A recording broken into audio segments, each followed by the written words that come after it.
Welcome to Healing with the Enneagram, where I chat with certified Enneagram practitioners about how they incorporate the Enneagram into their healing work. I'm Samantha Mackay, an Enneagram coach certified through the Chestnut Paes Enneagram Academy.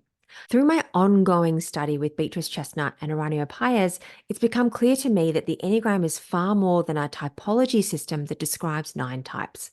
Instead, it's a framework for deep healing and transformation, but that's not often reflected in the everyday conversations we have about the Enneagram, so I wanted to dive into that a little more. Today, I spoke with Melinda Olsen on one of my favorite topics, trauma, and how we heal trauma with the Enneagram. Belinda is an Enneagram therapist, also certified by CP Enneagram. We talk about what trauma is and give practical examples from our everyday lives. And Melinda shares her experiences working with the Enneagram with her clients, for herself, and how she turns theory into real life practical healing and growth. Enjoy.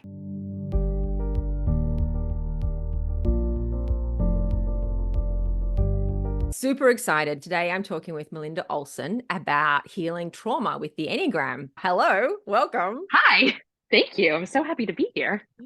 So you're a therapist. Tell me more about Yes. that, and then we'll talk about Yeah. trauma. Yeah. So I'm a licensed marriage and family therapist in California, the Bay Area to be specific. And yeah, I have been a therapist for about 10 years, and I've been using the Enneagram increasingly during my time as a therapist, just from day one. I've been obsessed with the Enneagram since Wow. college, and I'm 40. So for a long time. And so I've been using the Enneagram more and more as my therapy journey has progressed. Mm. So now I actually call myself an Enneagram practitioner because I feel like there's always more work to be done in the Enneagram world, and of course, Hmm. as a therapist and on your journey of growth. But I feel like I've done a deep enough dive now to say, like, I think I can call myself an Enneagram therapist. I Yeah. use it a lot. I love it. And you're right, with the Enneagram, it's actually impossible to ever learn it all. That well is Oh yeah, no, so deep, it would so require deep. a lifetime of full study. And I think for Absolutely. you and me both, it's more important to be able to practice with depth rather than have all the knowledge. Exactly. And I Exactly. think Yeah. that's, yeah, really key. So Yeah.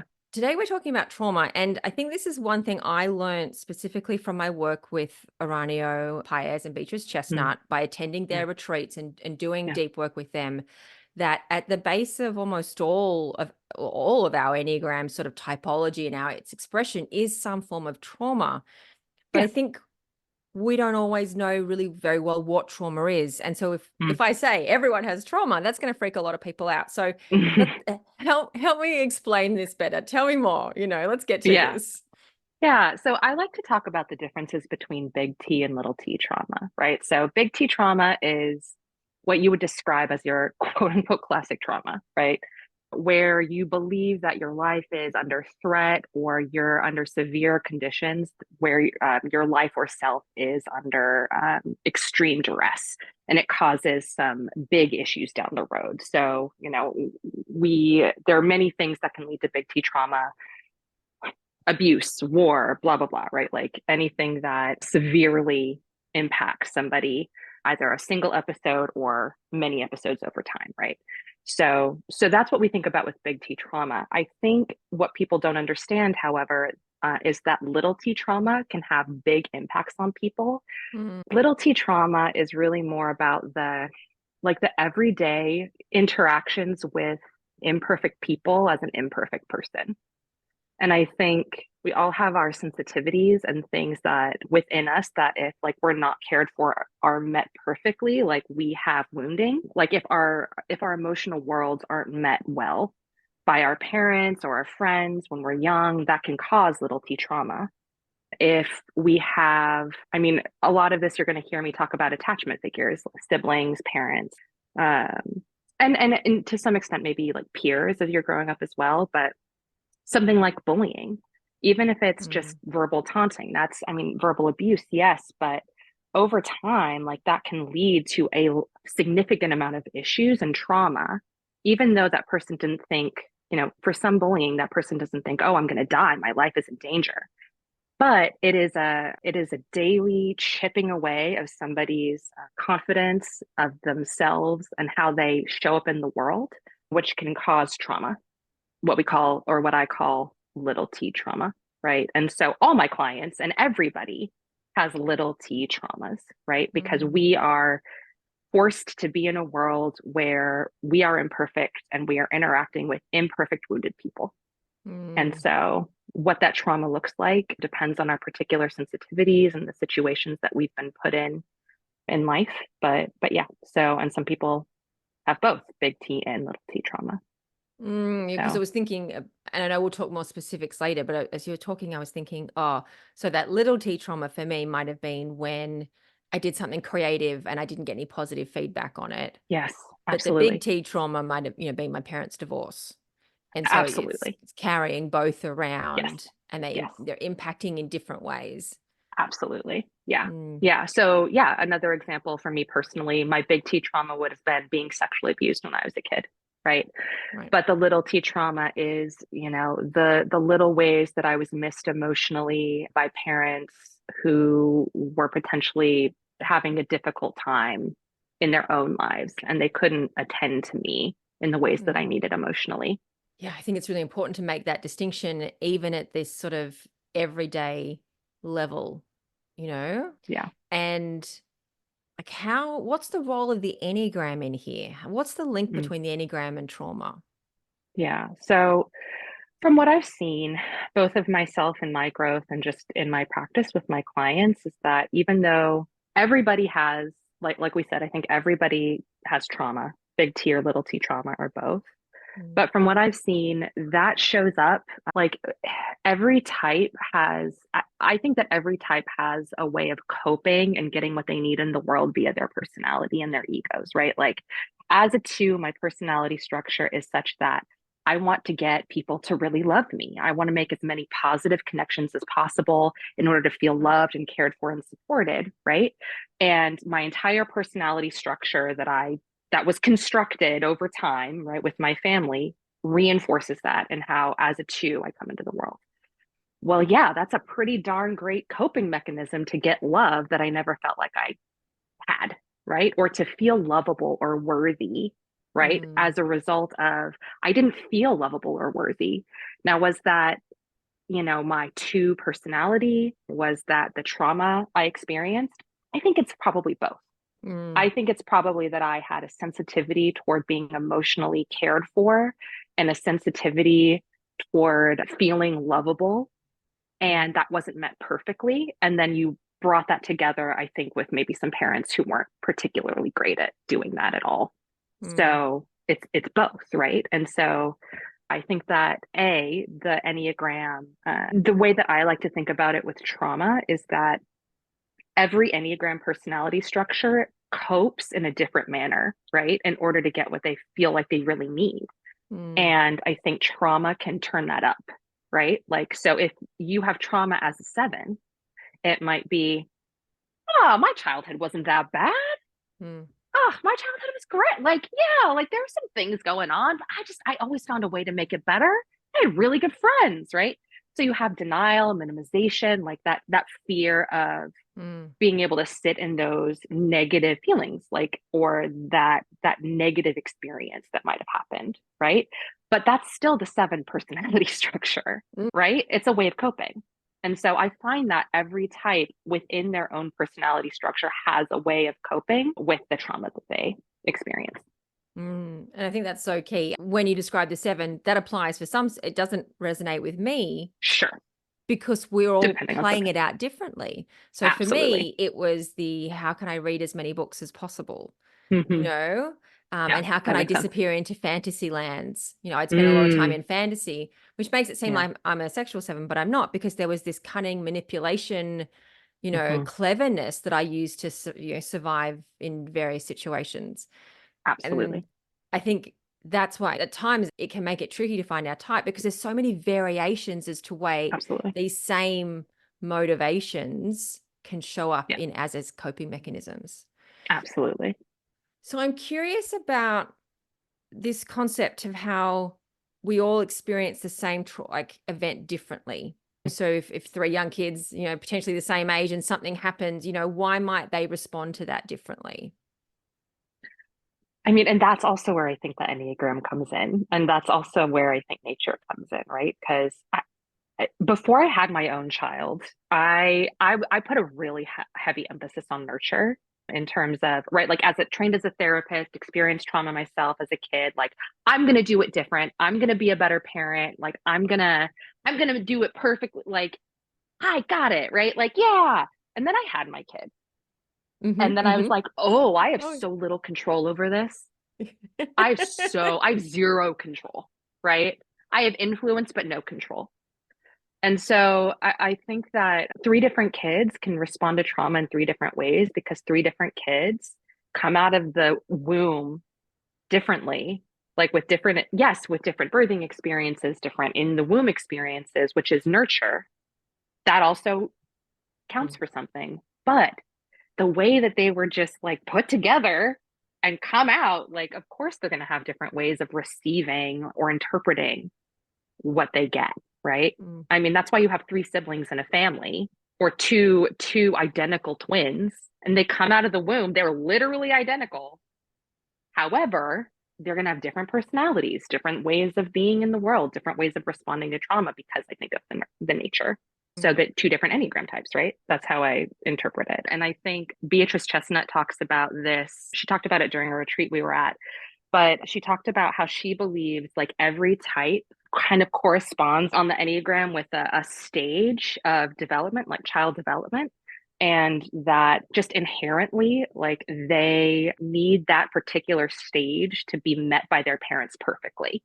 But nobody comes with perfect parents, like comes out with perfect parents. And so it's like, for instance, a nine might need that like that merging or that like see again Skin this is like skin to skin contact, physical. yeah, Yeah. yeah, like that physical skin to skin. Or there's this understanding of like me being like me being a separate person than you. Do you remember that part of object relations? Mm-hmm. But that's not met perfectly by any parent that need to know you're you and I'm me and we're not merged and there's some Yeah. boundaries between So us. Do you know what I'm eight, saying? yeah. So eight, nines, and ones as the body types need Right. holding, Yes. and they need to Yes. be held in a certain way and then gradually eased into that sense of independence and being a separate Yes. being. And there's a Yes. staged process for that, which of Yes. course, as humans, none of us Yes. actually really know because we're all just No. like trying to get through the Yeah. moment. But Absolutely. there is a, and they each have a slightly different need for what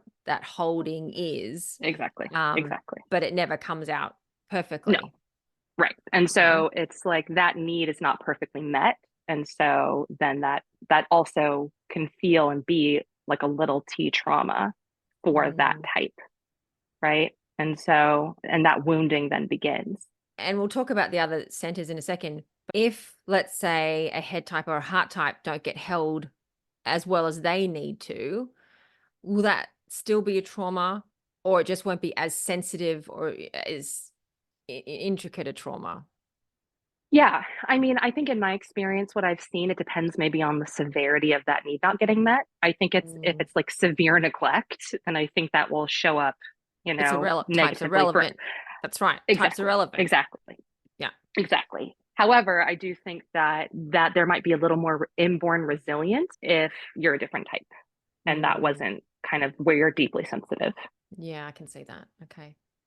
So then the head types, it's about practicing finding safety. Mm, that makes sense. Yeah, because of the fear, like Yeah. headstrong. Yeah, And so fear they're driven. becoming aware of fear. And so they need to Yes. know how to get safety. And so that's three different ways of trying to find safety. For me Yep. as a seven, sevens, it's about how far can I walk away from the parents before it's too far and then I need to run back. Yes. Yeah. Which is like a classic attachment theory, Well, it's like so funny experiment. because this is what Yeah. I do at music festivals because they're groups. I'm social oppressed. It's very music, very, very uncomfortable. But I Okay. don't Yeah. necessarily still like my independence. I like Yes. to explore. So I'll go off and I'll have my point person. And then the second I'm too far away, I'm like, oh, time to go back to my point person, regroup, hang out with them for half an hour. Right. Time to toddle away again. And so I Yep. see that pattern in myself really clearly Yep. in those situations that are for me in my type Mm. structure, very uncomfortable. Yeah, that makes Um, sense. Yeah. Safe haven, secure base. Safe haven. And then heart types, it's that moment you realize your parents have a separate agenda than you do. And Mm, you're not the center of the universe in the way you thought you mhm. were. I think B talks about how like twos, threes, and fours, like hard types, tend to deal with that differently, right? Like it's either, I'm going to go along with your agenda, right? Like what you're talking about, like somebody else has a separate agenda, a four is going to be like, well, I have my agenda and I don't care if that makes you mad, right? Like, or I have my own agenda and I don't care if that means that you're not pleased with me, right? Like, again, not every four, but that tends Mm. to be, they tend to sacrifice belonging for authenticity, right? They sacrifice going along or pleasing, right, for being authentic to their agendas or themselves. Whereas twos and threes, I think, tend to have more of a go along, right? And so, like, I want you to be pleased with me. I want you to think I'm great, and so I'm gonna go along with your agenda. I'm curious. There's so many different types of traumas and so Yeah. different extremities, of trauma. Does it change how people express their type? Yeah, and I think the answer is frustratingly yes and no. All the So best answers are. yeah, of course, because I think that in some ways trauma can amplify the coping styles and the coping mechanisms of every personality type, of every nine type, every one of the nine types, right? And so Mm, some of the things that we lean on in order to get through the world can be leaned on extra or employed in order to deal with the after effects of trauma or the effects of trauma. So again, as a two, I'm going to be very pleasing in the world. My personality structure is such that, like, I want you to like me. I'm going to create as many positive connections as possible. And, if you overlay trauma on top of that, it's like, well, I didn't feel very lovable growing up. And so I'm going to overemploy this idea of I'm going to get you to really love me or really like me so I can get that affirmation that I never felt like I got. Right. And so it is a core type two personality structure thing. mm, But I think that that can get either amplified or entrenched, maybe a little bit more if you have trauma, right? Because I think we kind of lean on what we know and we lean on, we lean on that personality type in order to get what we need in the world, those coping mechanisms.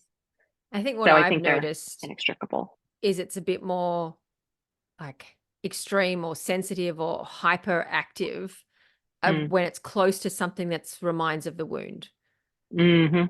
And I mean, if the trauma is broader, I think that changes how that works. But, Yes. if there's particular sensitive areas within our psyche, and the closer our life event gets to that, the more we react strongly. Our ego, well, Yeah. what I call our inner protection system really goes into, hyper active, intense. Yes. Yes. In the hyperdrive. Yeah. Agreed. What I've also noticed is if there's a very significant trauma, a big T trauma, I think each of the core types could potentially like display similar like after effects, right? So every one of the nine types, I think, could probably manifest some sort of anxiety, right? Based on trauma. And how that Mm, anxiety manifests might be different because let's say generalized anxiety is this idea that like I have this worry or anxiety that attaches to anything. And generalized anxiety is absolutely an after effect of many mm, types of trauma. Well, the things I worry about might be different than the things another type would worry about, mm, right? I'm going to worry about, are my relationships okay? Oh my God, did I say something stupid? Like, oh Lord, what about A, B, C, D, E, right? But in terms of my relationships, did I do this thing that needed to be done to make sure this person loves me? But for my other types, did I show up competent at work today? Right? A three. Did I perform as well as I could? Like, how do other people see me in terms of my performance or my competence? mm. That's different. Those are different things, right? But it's still anxiety resulting from trauma. And I think the same could be said about depression. That makes a lot of sense. And I have definitely heard B and Aranio talk about the 9 types of anxiety and the 9 types of depression.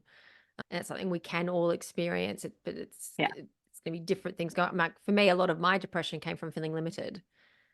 Now, of course, because it's depression, there's going to be a whole lot of unexpressed anger that's a part of that, and that's sort of Absolutely. universal. But there's this Yes. piece of I'm trapped. Yes. I'm trapped. I Yes. can't be angry. I can't say what I really need to say, and so now I'm going to Yes. feel depressed. And True. this is a really tricky thing because I think a lot of the language you use around this processing, healing, releasing, letting go of, none of it's actually how it works. It's just the easy No. way to explain it because what we're really Yes. doing is integrating and expanding. Yes. Yes, That's exactly. what, I but love that that. is actually very hard to explain. So I still Yes, it is. use inappropriate language because I think it still connects more with people. I agree. I agree. And whenever I talk about trauma, I always talk about the layers, like an onion, right? Like Mm, we find different layers like as we continue in our journeys of I do use healing, so there you go. But that indicates an endpoint or mm. like a perfect fruition, right? I also have some idealist types in my practice, and they definitely want like this perfect fruition of like What do you think I'm healing. here for? Like this has got to be done, and I'm going to be happy, and there'll be Yes, no more I'm never stress. going to deal with this again. And it'll be totally behind me. And And I'm my like, life will no. be perfect at that Yes, point. That's going to happen absolutely. next week, right? Because Yes. Can you give me the task list with which to employ that I can make this happen? The battle plan. I'm please, so sorry. immediately. The No. blueprint with the 10-page theoretical Oh, supporting yeah. documentation. Oh, they do not like me in therapy. I gotta tell you. I'm like, I'm so sorry. That's not happening. We are feeling into this right now. Talk to me about that. Yeah. So I think that's one thing, right? I love the term integrating. Like you Mm, integrate your trauma and you expand, right? And I feel like that's absolutely true. I think that's a better way to think about navigating trauma with people and mm. every type, right? So, Yeah. It's just disappointing because you want to get rid of it. I mean, yeah, I understand. Yes, you want it just behind you, but that is just not, unfortunately, how it works. Not how And actually, uh, Aranio talks a lot about just kind of like the flow of something more than us or the universe kind of taking us through life and how trusting that the things that happen to us, if we become more aware, they will allow us to grow. And like it's about integration, like integrating the things that happen to us in our lives in order to be on that journey of growth and awareness and rising in our, like expanding or rising in our awareness. That's how I link integration. It's like Mm, integration means understanding, though it's a really difficult process, grieving and then coming to an understanding and awareness that the things that happen to us can actually also lead and be the things that cause us to have more awareness in the world and grow. And that's a hard pill. I never want to tell somebody else that. That's something that I've come to for myself, but I think that yeah. that's a difficult thing to like Well, I tell mean, somebody. years ago when, I know, obviously when I first started working with being Aranio would say, pain is what wakes people up. And I'm like, no, my whole purpose on being on this planet is to get rid of all the pain. So no, thank The you. point. Yes. What's the point of pain? What's the That's point? stupid. Of course, I can now see the truth in his perspective because Yeah. otherwise, like, why would we do any of the work? You know? Yes. Yes. Um, Exactly. yeah. So, yeah, I feel like it's a really difficult message. So, again, it's not like I'm telling all my clients like this was great for you. Like, now we get to like no, that's not how we engage with that. However, for myself, I No. can definitely say that that's the case. Yeah. And that's why I'm on this journey I'm on. Mm.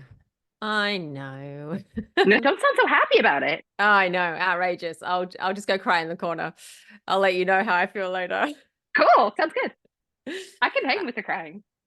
I think now's a good time to talk about how we actually do any of this. So, Yeah, how does the Enneagram help us heal trauma? And once we talk about it practically, I'd love to hear a few case studies, a few examples of what that might look like.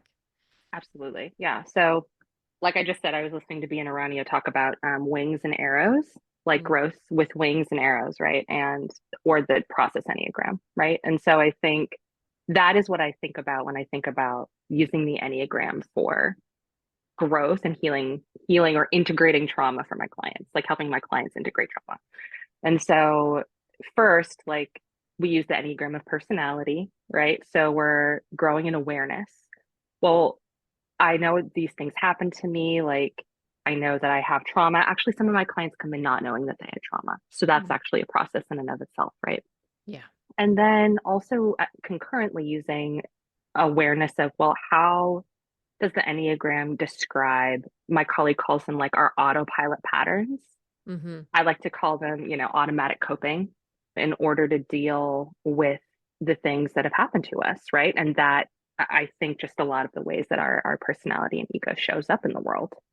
It's I think, partially a coping mechanism for the stuff that we've experienced, the lack that we feel like we've experienced in the world, and of course, the traumas that we experience. So, awareness first, right? Mm.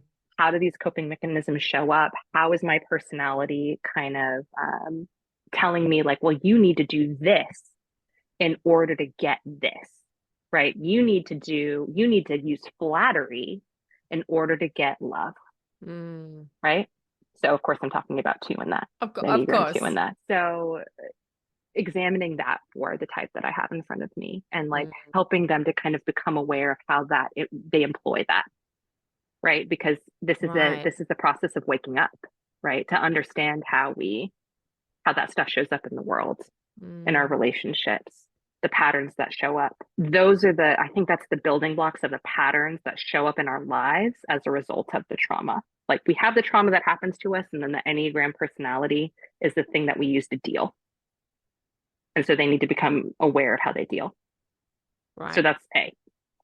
And then B, the process Enneagram. So, okay, now that we know this about ourselves, what are some things that like as we grow via the Enneagram, we recognize like I need to maybe expand into into either my wing, one of my wings to kind of support me in expanding how I view and cope in the world, or maybe my arrows to kind of deconstruct some of these really harmful patterns that I use in order to get what I feel like I'm needing. So that's very abstract. So I can give some examples, but again, I'll use two because that's just me, right? Mm. I like using arrows. So as a two, I'm so outward focused. That's both. I'm hyper vigilant, which is a product of my trauma, but it's also a product of being a type two. I'm always outside of myself. I'm constantly scanning my environment, the faces of the people around me.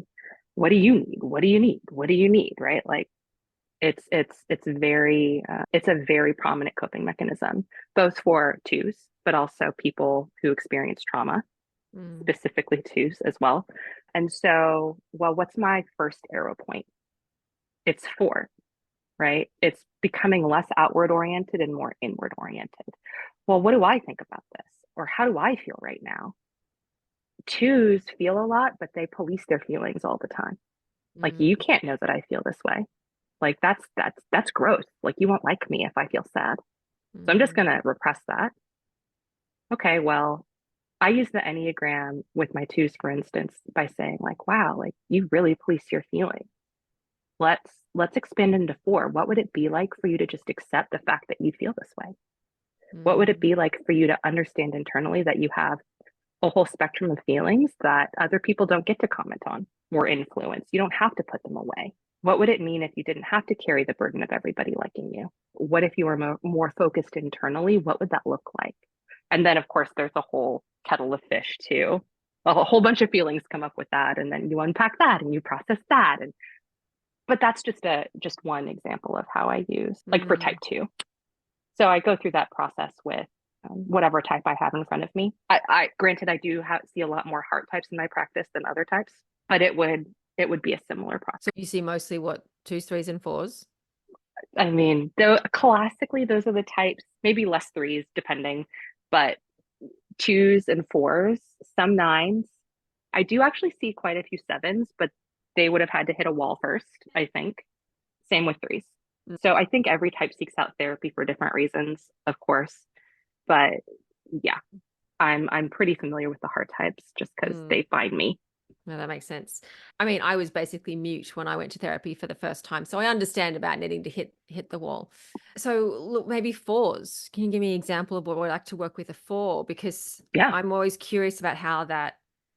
I feel like that authenticity, creative piece must be very hard, almost to deconstruct, because it's so validated by society at the moment. Yet yeah, that can be yeah. something that actually can reinforce the situation. Yeah. So, I mean, interestingly, I do also find that fours police things internally. I know that sounds crazy, It depends Mm. on the four as well, right? Like if we're talking subtypes. So Yes. because they're so different.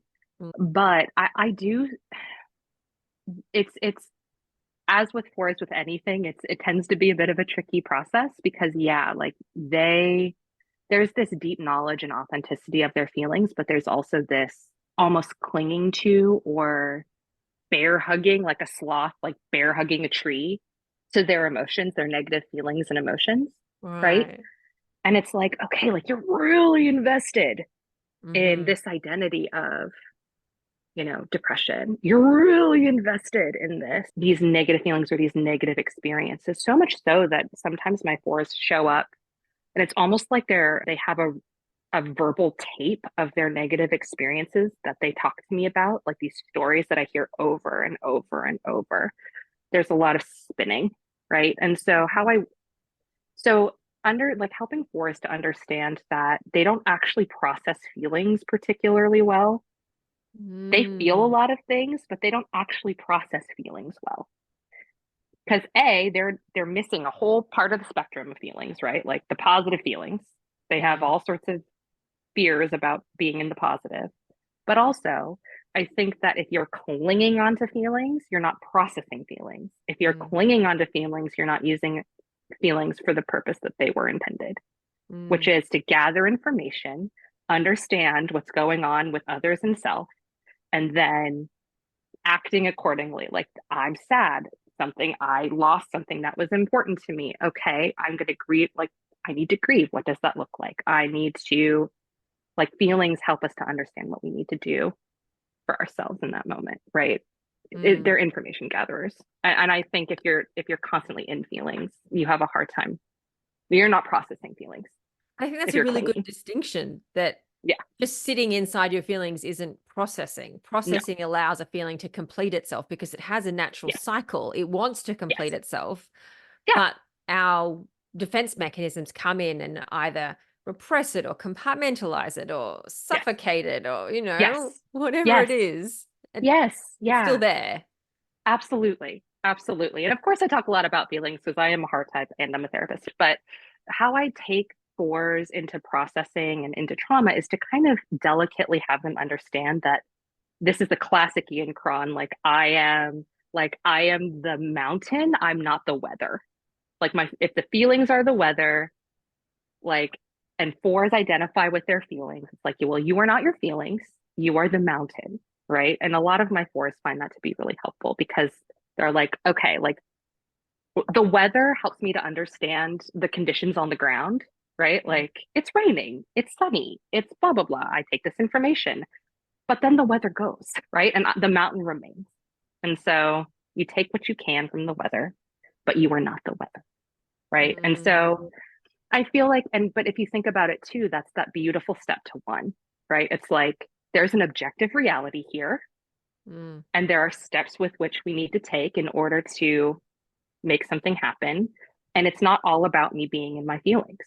And so for fours, I like to help them understand that there's a different way to process their trauma and their feelings, and that they might not have understood that there is a spectrum of feelings to accept and understand and then process through. But then also, like, there's a need to act and move forward despite how we feel, right? So if you're feeling anxious and we know that working out helps to navigate anxiety, like helps you to navigate anxiety in a better way, then if you don't feel like working out in the morning, it's not about what you feel like.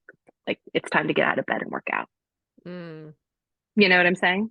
No, I have no idea what it's like to do things while feeling bad about them because I only do things that feel good. Why do I sense some sarcasm? Taking me a very long time to get an exercise practice going. Well, I understand that too. But yeah, so I feel like that is how I work with the four, right? So it's an understanding that in there it's awareness of core type and how that core type then it affects how you're coping with the trauma and viewing the trauma and the things that come up inside as a result of the trauma, right? And how the core type makes you interact with that trauma. And in the four's case, it could be clinging to it, clinging to the Mm, negative emotions, clinging to the story, like clinging to the identity, which then makes it very difficult to integrate mm, healthfully. And then helping them to understand that there are some action oriented things that need to happen. So that's step to one. And then, of course, the step to two, but after we've done a lot of work at one. And I'm curious with this mountain metaphor, because I think for any type it's with trauma, it's easy to forget that we're the mountain because we've Mm, almost lost connection with our body and yes. for various reasons, but we can forget that we're the mountain, not just because we're hypervigilant and looking outwards, but because it means we're disconnected physically. How do Mm. you, or do you incorporate more sort of somatic or physical work into your therapy sessions? Yeah, yeah. So I actually use a modality called brain spotting, Okay. which is like a distant cousin of EMDR. I don't know if you've heard of that. I've heard of EMDR. I don't know much about Yes, brain spotting. brain spotting. Yeah. So it's newer. It's definitely newer, but it's similar in the sense that it's using a technique to help your brain to process trauma, not in your prefrontal cortex, which is what talk therapy does, right? Like Mm. rationality, reason. I mean, all my head types love talk there, like talk, talk, talk. Like let's talk about, let's rationalize this. Let's talk about, Yeah. and it can be good, but we Mm. have to go deeper. And so I use brain spotting to help them get out of their prefrontal cortex and move Mhm. into processing from their midbrain, which is the emotional brain.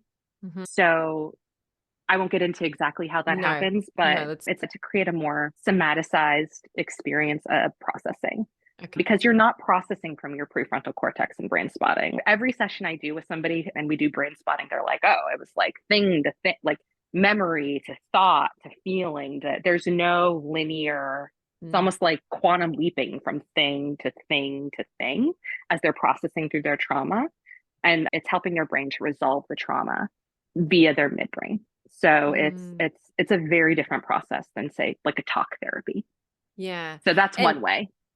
Yes. And I think right now I think we're in an era of therapy where we're starting to explore more of the body-based therapies, like the somatic therapies. EMDR is also a body-based therapy. And then you have actually somatic experiencing, which is a whole other kind of, mm. body-based therapy.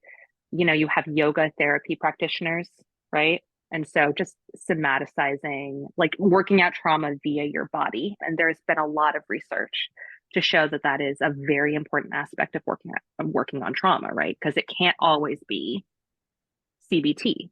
Yeah, absolutely. So let's just sum up. Healing trauma with the Enneagram is through putting the brain spotting piece aside, which I think is obviously essential because just talking about arrows is not enough to actually affect No, yeah, change. correct. And I think it's a really key thing to highlight that your approach to how you work with the arrows in terms of expansion combined with the brain spotting is really Yes, what helps to integrate the trauma underneath. absolutely. Yeah. So it's the somatic process of the brain spotting. I also use a little bit of parts work, which is a more emotional process with all of my clients, right? And that's also from an Enneagram perspective. So yeah, I use both of those things in order to help clients integrate their trauma better. Mm. Well, that makes a Yeah. lot of sense. And that Yeah. sounds like a really well-rounded approach to be able to meet someone where they're at with their trauma and their type. So that Yeah. sounds Yeah, great. I try. Fantastic. Yeah, it's the best work ever. Like it's really I love it. I'm really passionate about it. Oh, good. I'm pleased. Yeah. I'm pleased Yeah. that you exist and are able to support your clients in that way. Me too. Thank you for sharing all of this with me today. It's been fascinating and always great to talk to someone freely and openly about trauma and the Enneagram. I think it's a really important topic. So Thank you. thanks. Same. Absolutely. Thank you so much for having me on.